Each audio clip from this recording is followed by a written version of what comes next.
back, guys, to part 2 of my mini series, Not Weak, Just Human, as I talk about mental health and education. And today we're talking about anxiety, dealing with anxiety. I know a lot of people do not like to touch on this, but it is something that a lot of us have, and even kids. So, kids, teachers, parents, all of us have anxiety at some point. So, what I'm talking about today is the way that I deal with anxiety while I'm working with kids. Because once you know that once you get into that classroom, you got to be ready to move and shake, rock and roll. You got to be 110%. I work with special ed kids and their behavior disorders, so I got to be ready to go. I have to make sure that I'm ready so I can be productive for them. So, first thing in the mornings, like before I get up, when I all the way up, I kind of just lay and pray. And then my morning starts, of course.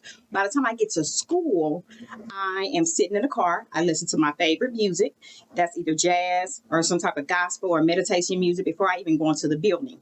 Once I go into the building, by that time, I should be relaxed and ready to go. Now, I do take breaks in between.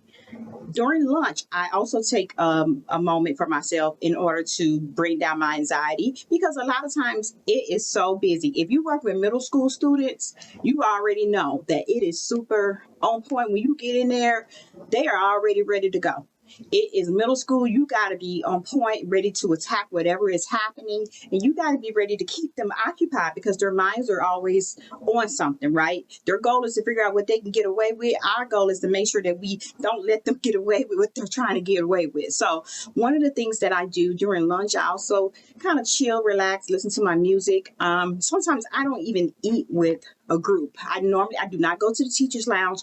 I keep to myself. I may go in there and say hi if I want, but for the most part, I'm kind of to myself because my kids, depending on what they did or who they are, sometimes they have to eat lunch with me. So I keep them with me. But if I want to be by myself, I do take a moment and go sit somewhere else and just sit, eat, kind of relax, maybe browse through my phone, think about some things. And by that time, it's halfway through the day.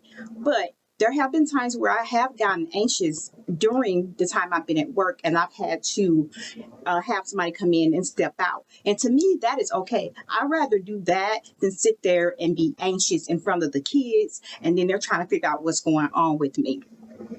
And it could be a variety of things that trigger that anxiety, from it could be a fight that may have happened. It could be something that one of the kids did or said that may have triggered you, or it could be something that unfortunately may have happened at home that can get you to build that anxiety up. But what I want you all to know is nobody's perfect, right? A lot of people can move that to the side. And most of the time, yeah, we are able to go in there and teach our kids and be ready to go. But there are times when we are really struggling, and it's okay to have that time to do that. But just think of some things that you can do in order to relax yourself, to get yourself relaxed, calm, and ready to go. I love to color. I love to read. I have brought coloring books to work just so I can color during lunch to keep my mind kind of clear.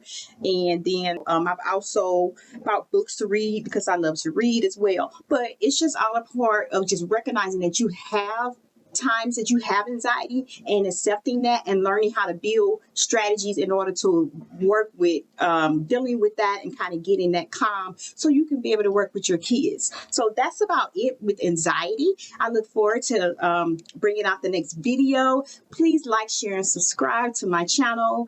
This is super short. I'm going to try to make them as short as I can so you guys can get through them, and see you next time.